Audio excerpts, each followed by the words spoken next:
Question आपके board पर लिखा है, पढ़ो, समझो हिंदी में, बताओ हिंदी और सॉल्व करके बताओ। थोड़ी बहुत हम हेल्प भी कर देंगे। तो पढ़ेंगे। सागर सेंगर।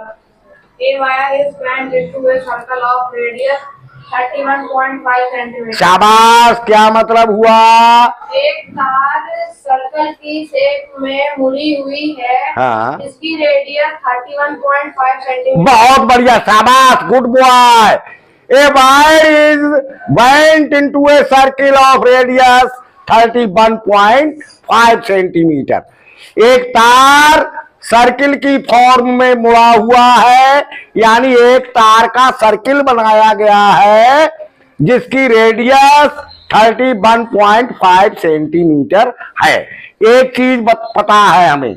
हाँ भाई, क्या कह रहे हैं? It is bent into a square. हाँ, वह स्क्वायर के शेप में मुड़ गई। उसे फिर स्क्वायर बना दिया। एक तार है जिसकी रेडियस 31.5 सेंटीमीटर है। सर्किल बनने के बाद एक तार है जिससे सर्किल बनाया गया, उस सर्किल की रेडियस 31.5 सेंटीमीटर है। ये तार था, ठीक है, समझ लो अच्छी तरह से। फिर इस तार को एक सर्किल ऐसे बना दिया गया और इसकी रेडियस बीचों बीच में से सर्किल के जो डिस्टेंस होती है सर्किल तक, वो रेडियस होती है। ये रेडियस जो है वो 31.5 सेंटीमीटर है। समझ गए बात? अच्छा, फिर इसको खोला, फिर इसको खोल दिया और उसका एक स्क्वायर बना दिया इसी तार का। ये ऐसे स्क्वायर की फॉर्म में ले आए। अब क्या बताना है? बताओ, आप ही बताओ। Find the side of the square. Find the side of the square. अब इसकी एक साइड आपको बतानी है, कितनी है। तार की तो लंबाई पता ही है, पता निकाल ही लोगे, वो सरकमफ्रेंस के बराबर होगी। क्वेश्चन समझ लिया? एक तार है जिसे सर्किल की फॉर्म दे दी गई और सर्किल की रेडियस 31.5 सेंटीमीटर है। उसे फिर खोल के स्क्वायर की साइड दी गई है, तो स्क्वायर की फॉर्म में लाया गया है, तो स्क्वायर की साइड कितनी होगी, ये पूछा जा रहा है। बता लोगे ना आराम से? अच्छा, तो सबसे पहले हम देखते यही हैं, कोई सवाल को सॉल्व करोगे कि हमें पता क्या है, तो हमें सर्किल की रेडियस पता है या नहीं पता है? कितनी है बेटा रेडियस सर्किल की? 31.5 सेंटीमीटर रेडियस हमें पता है। ओके, अब ये जो पूरा है सर्किल, सरकमफ्रेंस निकालना पड़ेगा, तभी हमें स्क्वायर का पेरीमीटर भी मिल जाएगा। क्यों? जितना सरकमफ्रेंस होगा सर्किल का, उतना ही स्क्वायर का पेरीमीटर होगा। नहीं समझे? तो बेटा फार्मूला क्या होता है सरकमफ्रेंस का? शाबाश, गुड बॉय, 2πr। तो अब निकल जाएगा आराम से। कैसे बताओ? 2 into 22/7 into 31.5 कैंसिल हो सकता है? हो जाएगा 7 से। देखो 7 बन जा, 7 4 जा, अब बचेगा 3 और पॉइंट है तो पॉइंट लगा देंगे। 3 के आगे 5 लिख जाएगा 35 और 7 5 जा 4.5। आ गई समझ में बात या नहीं आई? तो कुल मिला के आ गया आपका सरकमफ्रेंस 2 into 22 और इंटू 4.5।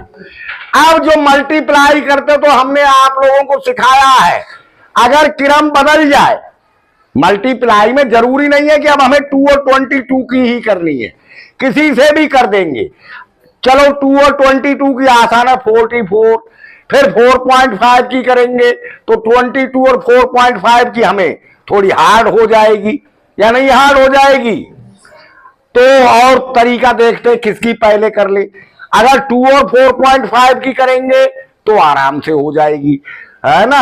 2 5 या 10 का 0 कैरी 1, 2 4 या 8 और 1 9, 9.0 और पॉइंट और 0 खत्म हो जाएगा, तो 9 ही बचेगा, है ना। तो 2 और 4.5 की मल्टीप्लाई आ जाएगी 9, है ना। अब 9 और 22 की फिर सिंपल हो जाएगी, तो ऐसे ही कर लेंगे। बराबर कितना आ जाएगा, 9 2 जा 18 कैरी 1, 9 2 जा 18 और 1 19। तो ये आ गया तुम्हारा सर्किल का सरकमफ्रेंस, यानी तार की लंबाई आ गई। और वही तार स्क्वायर में है तो पेरीमीटर उतना ही होगा जितनी तार की लंबाई होगी, या नहीं। और सरकमफ्रेंस जितना होगा उतनी तार की लंबाई होगी। तो पेरीमीटर ऑफ स्क्वायर कितना होगा, सरकमफ्रेंस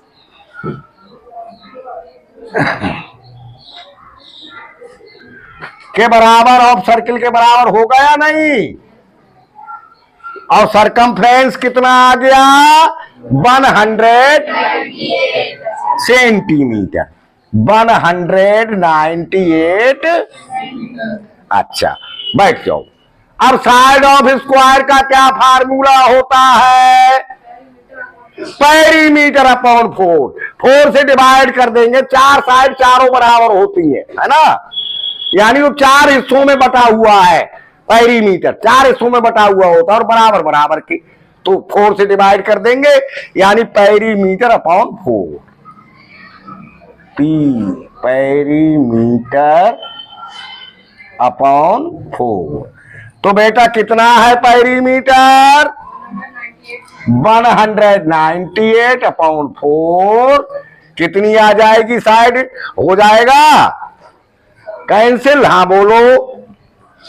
4 से तो नहीं होगा, 2 से हो जाएगा।